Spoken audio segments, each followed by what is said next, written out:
की सच्चाई सच छुपने नहीं देंगे। हम लोग जो है पॉलिसी मेकर हैं सर, पॉलिसी हम लोग बनाते हैं तो हम लोग जान रहे हैं, हम लोग तो पालन करने वाले लोग हैं। 2 महीने तक तो हम लोगों ने पालन किया ही है।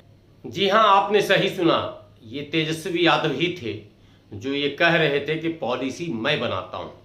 और ये तब कह रहे थे, ये तब की बात है जब पिछले कोरोना काल में गोपालगंज में एक घटना घटती है हत्या की, और ये आह्वान करते हैं पूरे बिहार के विधायकों को कि आप पटना पहुँचें और कोरोना नियमों के विपरीत यानी नियमों को तोड़ते हुए 62 विधायक पटना पहुंच गए और राबड़ी जी के आवास में जमा हुए और वहां से गोपालगंज बाय रोड मार्च करने का ऐलान तेजस्वी यादव ने किया था।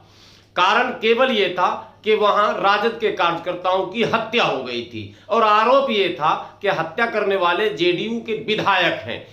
चलिए, बहुत अच्छी बात है, राजनेताओं को ये काम करनी भी चाहिए। लेकिन क्या आपको पता है कि आरजेडी के संस्थापक रहे, जी हां, आरजेडी के संस्थापक और लालू यादव के माने सिपह सालार और संकट मोचक रहे शहाबुद्दीन के साथ जब जेल के अंदर परेशानियां बढ़ने लगी और जेल में ही कई तरह के घटनाएं घटने लगी और इसकी सूचना सार्वजनिक होने लगी, तब लालू परिवार खामोश।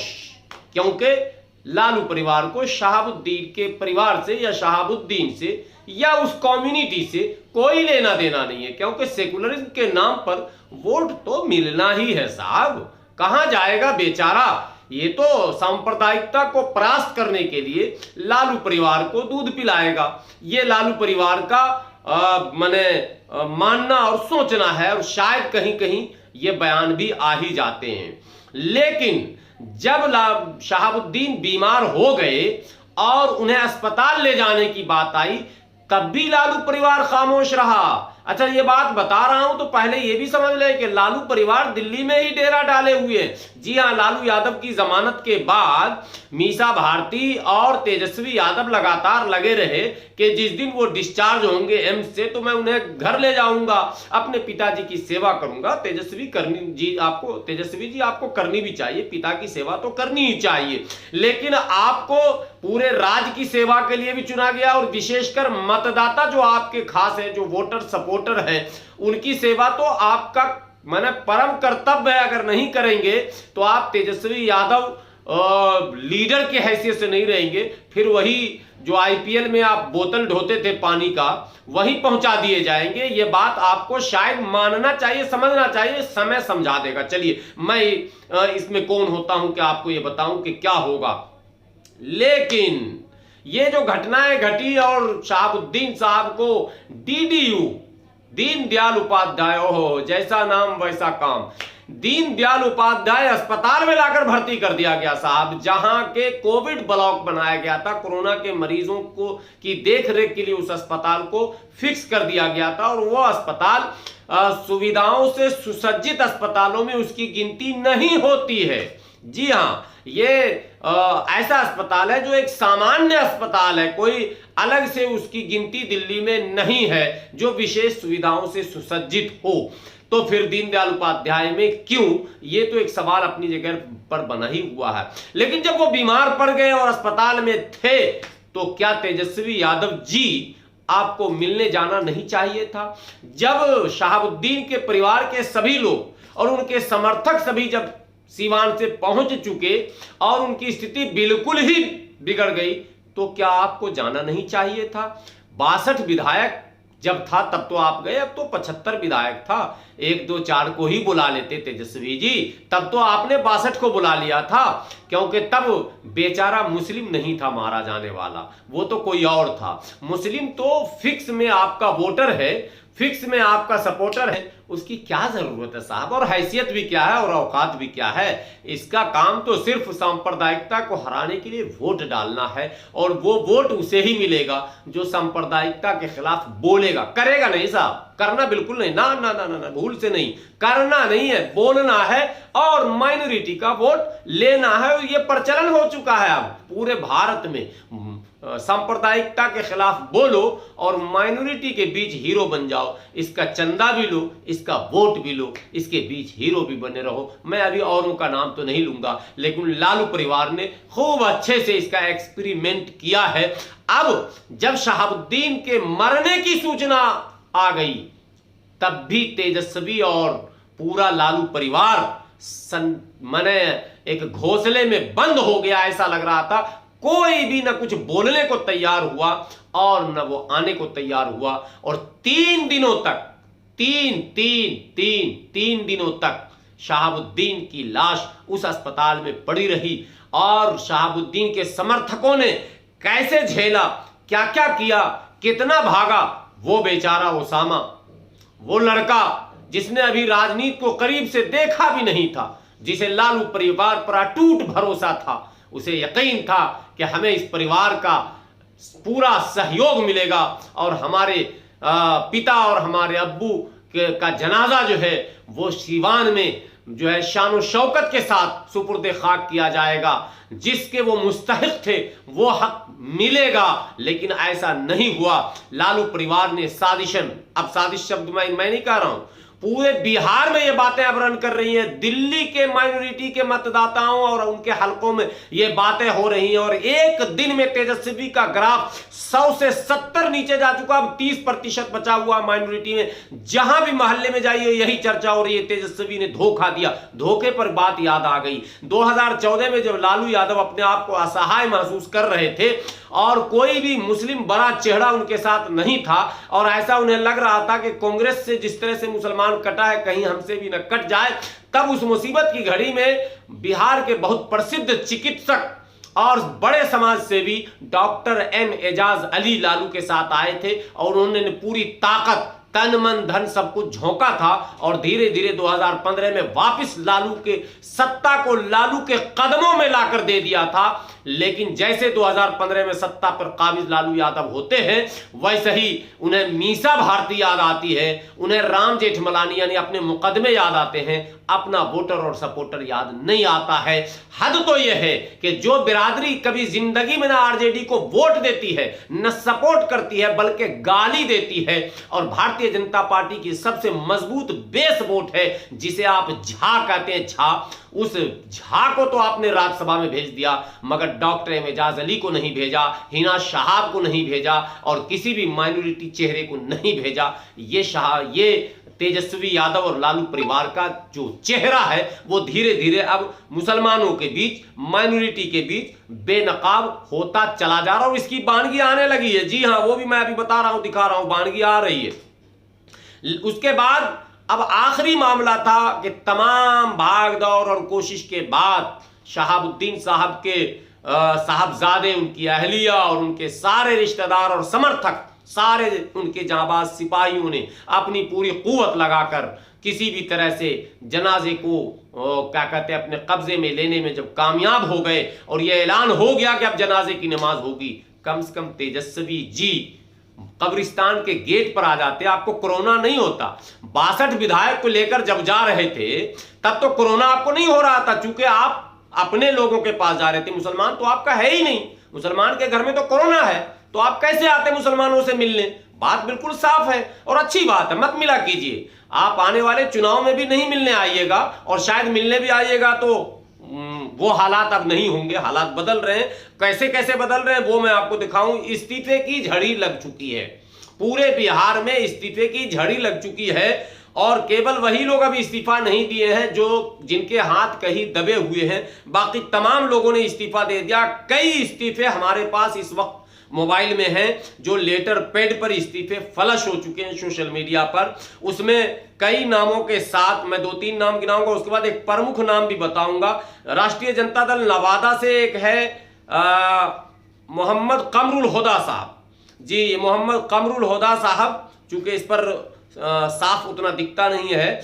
और दूसरी तस्वीर आपको दिखाता हूं, ये है मोहम्मद इफ्तिकार मोनू साहब, ये शायद समस्तीपुर से, कहां से हैं, नगर हमजापुर सीवान शेरघाटी। जी हां, ये सुनिए, हमजापुर शेरघाटी, वारिस नगर हमजापुर शेरघाटी से हैं ये मोहम्मद इफ्तिखार साहब जो प्रदेश सचिव हैं, इन्होंने भी इस्तीफा दिया। लेकिन सबसे बड़ा इस्तीफा जो अभी आया वो भी मैं दिखा रहा हूं। सबसे बड़ा इस्तीफा किसका आया, ये मोहम्मद बादशाह हैं, सदाकत उर्फ ये जो है समस्तीपुर से हैं। तो समस्तीपुर, नवादा, गया और सीवान से तो झड़ी लगी, लेकिन पटने से जो झड़ी लगी है वो मैं दिखाना हूं। बड़े लीडर, विधान परिषद में उप सभापति रहे सलीम परवेज ने इस्तीफा दे दिया। जी हां, सलीम परवेज, ये सलीम परवेज जो है वो छपरा के हैं और इन्होंने इस्तीफा, ये सलीम परवेज जो है वो पूर्व विधान पार्षद हैं और विधानसभा में उप सभापति भी रह चुके हैं और बड़े मजबूत लोग हैं, छपरा के रहने वाले हैं, लोकसभा चुनाव भी लड़े थे, मजबूत लीडर हैं। और इन्होंने जो इस्तीफा में लिखा है वो मैं सुना दूं।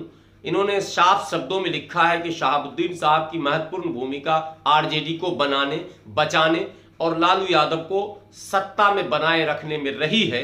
और जब उनके निधन के बाद जो उनका दिल्ली में जो अंतिम संस्कार करने पर जो मजबूर उनको किया गया और इस तरह की पूरे घटनाओं को, तिहाड़ जेल में जो घटित घटनाएं उसका भी जिक्र इन्होंने किया, अस्पताल भेजने का जिक्र इन्होंने किया और तमाम जिक्र के बाद उन्होंने आखिरी में लिखा कि पार्टी के इस रवैये से अत्यंत दुखी हूं मैं और मर्माहत होकर विरोध स्वरूप अपने प्रदेश उपाध्यक्ष पद से और साथ में प्राथमिक सदस्यता से इस्तीफा दे रहा हूं। तेजस्वी यादव, वो वीडियो भी जरूर सुने आप जो अस्पताल से वायरल हो रहा है और जिसमें शहाबुद्दीन साहब के समर्थक ये कह रहे हैं कि तेजस्वी यादव और आरजेडी के लोग सुन लें कि सीवान में उनकी कब्र खुदेगी। ये सीवान की आवाज नहीं थी, शहाबुद्दीन सीवान के नेता नहीं, पूरे बिहार के नेता थे। और अगर माइनॉरिटी नकारात्मक सोच की ओर बढ़ा तो पूरे बिहार में आरजेडी की कब्र खुदेगी। ठीक वैसे जैसे ब्राह्मण प्रेम से बहन मायावती की कब्र खुद गई। बहन मायावती जिस दिन ब्राह्मण प्रेम की तरफ बढ़ी है वो दिन है और आज का दिन है। और मैं अपने अनुभव के आधार पर यह कह सकता हूं कि प्रलय आने तक, यानी मायावती के जीवित रहने तक, भाजपा अपने समर्थन से अगर मुख्यमंत्री बना दे तो बना दे, वरना अब वो मुख्यमंत्री नहीं बनेंगी। इसी तरह से तेजस्वी यादव और लालू परिवार का जो नकाब उतरा है अब बिहार के माइनॉरिटी के सामने, तो अब तेजस्वी यादव जो सपना पाले हुए थे और हैं, मैं समझता हूं उस सपने को वो त्याग दें। और बहुत बड़ी ये घटना बिहार के लिए है। बिहार के माइनॉरिटी इस वक्त बहुत परेशान है इस बात को लेकर और वो अपनी इस अगली रणनीति पर विचार कर रहे हैं कि बिहार में अब हम लोगों की अगली पॉलिसी क्या होनी चाहिए। चूंकि तेजस्वी यादव ये कह रहे हैं कि पॉलिसी हम बनाते हैं, लेकिन उन्हें ये पता नहीं है कि पॉलिसी मतदाता बनाते हैं और वो बनाने में अब जुट गए हैं। आगे देखिए क्या होता है बिहार में। बिहार के पल पल बदलती घटनाओं पर मेरी नजर रहेगी और जो भी माइनॉरिटी के बड़े लीडर हैं उनसे हम लोगों का लगातार संपर्क रहेगा।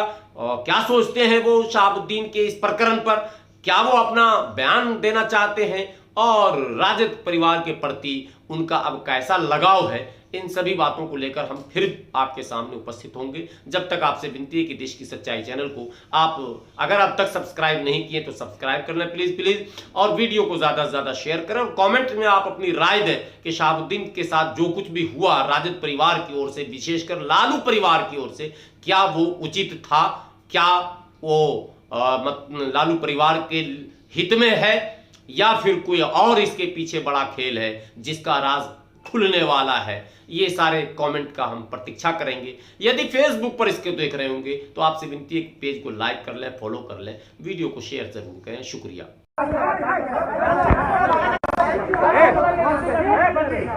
ये देखिए हम लोग जद्दोजहद में हैं। एक सांसद मरा है, हम लोगों का कैद मरा है, हम लोगों के साथ खिलवाड़ किया जा रहा है, हम लोगों के साथ खिलवाड़ किया जा रहा है।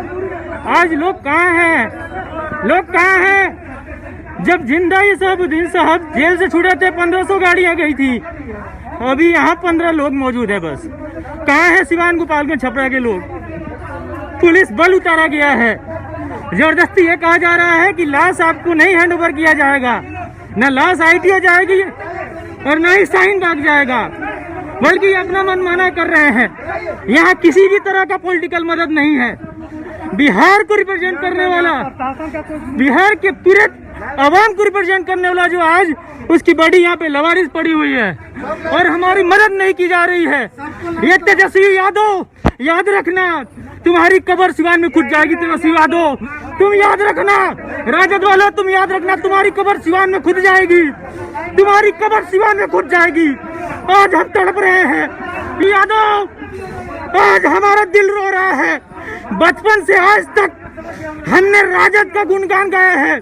हमारा साहब ने कहा था कि हम लालू यादी हैं, लेकिन तेजस्वी यादव याद रखना अब तुम्हारी कब्र खुल जाएगी। ये बेटा दिख रहा है, ये साहब का बेटा दिख रहा है ना, साहब ने अपना शेर छोड़ के गए हैं, अपना शेर छोड़ के गए हैं। अभी ये बेटा बोलने के काबिल नहीं है, लेकिन याद रखना तेजस्वी यादव तुम्हारी कब्र खुदेगी, सारे साजिशकर्ताओं की कब्र खुदेगी। रखना आज बहुत रोना आ रहा है, दिल रो रहा है कि शहाबुद्दीन साहब के लिए कोई मदद यहाँ नहीं पहुँच रहा है। शहाबुद्दीन साहब के लिए हमें रोना और गिड़गिड़ाना पड़ रहा है। बहुत शर्म की बात है। ये तेजस्वी यादव तुम याद रखना तुम्हारी कब्र खुदेगी। सिवान से ही तुम्हारा स्टार्ट हुआ, तुम्हारा खात्मा स्टार्ट होगा। तुम बहुत बड़ी गद्दारी किए हो। हम यहाँ तड़प रहे हैं पॉलिटिकल मदद के लिए, किसी भी तरह का राजनीतिक मदद नहीं है। ना असदुद्दीन ना ओवैसी का मदद है, न तेजुद्दीन आजमा का मदद है। जुल्म कर रहे हैं, लेकिन किसी भी आ रहा है। अरे सरकार, मोदी और अमित शाह तुम लोग भी सुन लो, अल्लाह से बड़े तुम नहीं हो। अल्लाह कहर भेजेगा और पूरा दम बिल्कुल तुम लोगों का हश्र बहुत बुरा होगा। अल्लाह से तुम नहीं बचने वाले लोग। प्लीज आप लोग दें, बनाया जा रहा है। हम बहुत पॉलिटिकल किया जाए, मदद पहुंचाया जाए। पुलिस बल और प्रशासन जबरदस्ती उतारा गया है। ये साहब छोड़ के यहाँ पे गए हैं।